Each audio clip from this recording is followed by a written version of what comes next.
ہمارے معاشرے میں نفسیاتی مسائل کو ہمیشہ اگنور کیا جاتا ہے۔ ہم یہ خیال کرتے ہیں کہ اگر ہم کسی سائیکالوجسٹ کے پاس جائیں گے یا کوئی مشورہ کریں گے تو گویا کہ ہم پاگل ہیں، یعنی ہم ایب نارمل ہو گئے ہیں، تو لہٰذا ہم سائیکالوجسٹ سے رابطہ کر رہے ہیں۔ تو ایسی بات نہیں ہوتی۔ آپ کسی بھی ذمہ داری پر فائز ہیں، اگر آپ کی مینٹل ہیلتھ اچھی ہے، بہتر ہے، آپ صحت مند ہیں، تو آپ بہت اچھا کردار ادا کریں گے، اور آپ جو کام بھی کر رہے ہیں اس میں آپ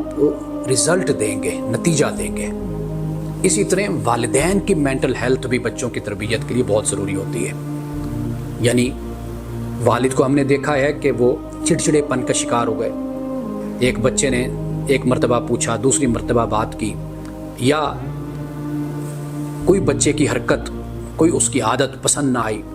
تو جو ری ایکشن دیا وہ اس عادت سے کہیں زیادہ بڑا ہے۔ اب ایسے والدین کے لیے مینٹل ہیلتھ یعنی سائیکالوجسٹ سے رابطہ اور اس سے بعد کونسلنگ یہ بہت ضروری ہوتی ہے۔ اور اگر یہ بیماری اور یہ تکلیف اگر بڑھتی چلی جائے تو پھر اس کا یہ نقصان ہوتا ہے کہ ہم دیکھتے ہیں کہ پھر والدین یعنی ماں ہو یا باپ اولاد کی کسی بات سے چڑ کر یا اس کی مخالفت میں یا رد عمل میں کئی مرتبہ اتنا آگے بڑھ جاتے ہیں کہ جس سے زندگی کو بھی خطرہ لاحق ہو جاتا ہے،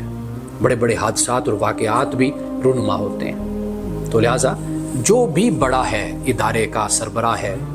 گھر کا بڑا ہے، خاندان کا بڑا ہے،